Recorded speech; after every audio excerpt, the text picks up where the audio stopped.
Pedro Pascal used to be an actor. Now he's just a walking lecture. Pedro Pascal shows up in every franchise, every press junket, and every red carpet just to go ahead and push more politics. Pedro Pascal doesn't act anymore, he just preaches.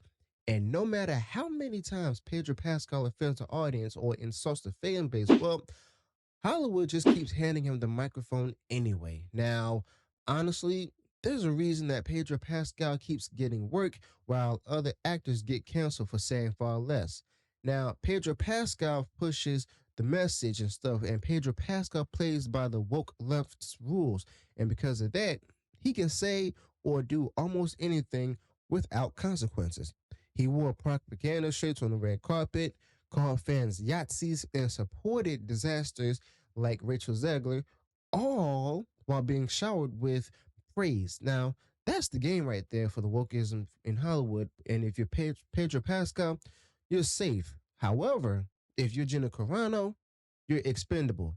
Now, the rules don't apply to Pedro Pascal because he gets to star in massive franchises, cash giant paychecks, and still turn every appearance to a political rally. And the audience are no longer having it. You see, people simply want to be entertained, not preached at.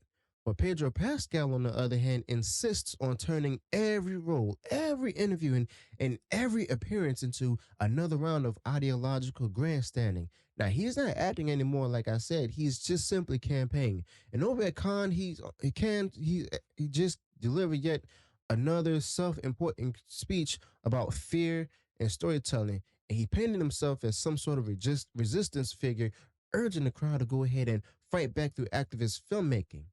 But no one's trying to stop Pascal from expressing himself, obviously, but that's the irony.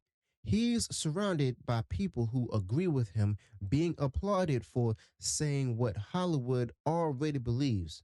It's not courage, it's theater, okay? So here's the clip where it shows about Pedro Pascal expressing this particular political view that's against the fans. I want people to be safe and to be protected, and and I want very much to live on the right side of history. And I'm an immigrant. My parents are refugees from Chile. I myself was a refugee. We fled a dictatorship, and I was privileged enough to grow up in the U.S. And and after asylum in Denmark, and if it weren't for that, I don't know what would have happened to us. And so I stand by those protections always. I want people to. Yep, that's the clip right there. And with all of that going on and stuff, basically this festival just became one big echo chamber of political messaging. Actors patting each other on the back just for pushing woke narratives instead of just pushing storytelling. Now Pascal's shaking and shaking hands and being right there while Joaquin Phoenix is looking at him making a scene like he's in a war zone instead of a luxury event. These people have no idea how out of touch they are. While Americans are dealing with real issues, Pascal is trembling on the stage in France, pretending to be a revolutionary. Now, this is not entertainment, it's a big nightmare, total meltdown of what filmmaking used to be. Now, every film now has to be activism. Every actor now has to be a spokesperson. Pedro Pascal turned the job of acting into just simply a non-stop stream of personal politics, and Hollywood cheers him on, while the fans simply walk away. Now the audience got tired of this and it shows, but on the other hand, I mean, Gina Carano lost everything for saying something mild. Pascal can say anything he wants and land another franchise. The hypocrisy is unbearable, and we're told that it's about standards and respect, but that only applies to people who are not playing for the woke team. Now, Pascal, on the other hand, has built the career out of taking shots and never getting a hit back. That's not fairness right there. That's privilege. But at Cannes, Pedro Pedro Pascal again made himself the center of attention, talking about storytelling, fighting fear, and refusing to be silenced, all while sitting in a room full of people who agree with him. Now, Pedro Pascal lives in a bubble where he's applauded for being the loudest in voice in the choir, and louder he gets, the more detached from reality he sounds. Now, honestly, the Cannes Festival had others following the same script. One actor proudly declared he was the only black actor in the film and had to work extra hard to be recognized. The crowd erupted in applause like he just saw a world hunger. Basically, it's the same identity first nonsense that keeps getting rewarded. Meanwhile, quality, relatability, and storytelling suffer. Pedro Pascal fits perfectly into this mold, always plays the victim, and while sitting at the top. Now, this whole entire Cannes event just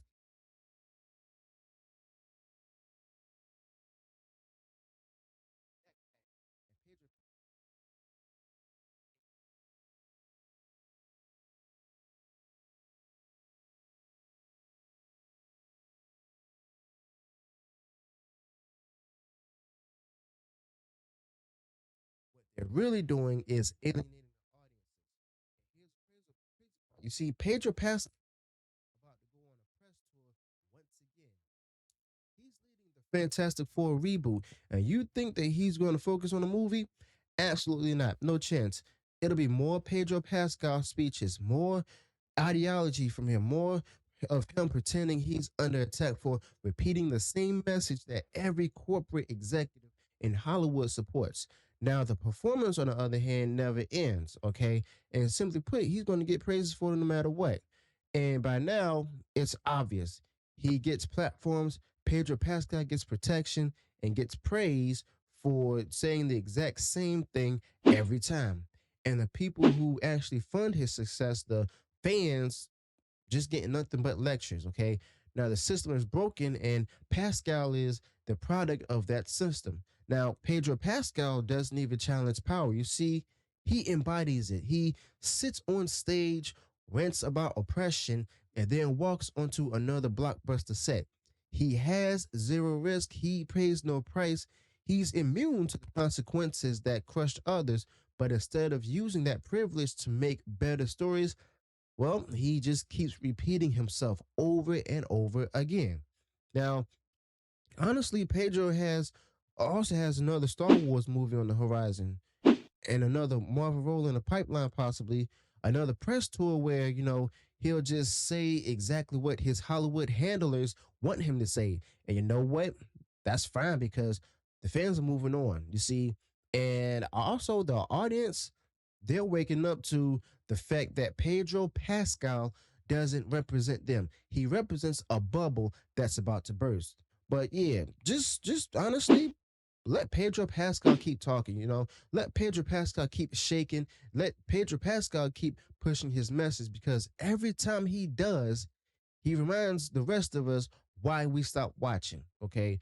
The curtain's been pulled back, and no amount of red carpet speeches can hide just how fake all of it is now.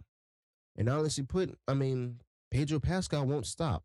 And that's okay because the audience already has. So let me know your thoughts at this in the comments below. Be sure to smash the like button in the video if you enjoyed what shared. Subscribe to the channel, turn on the bell for future notifications, and I'll see you on the next one. Until then, peace.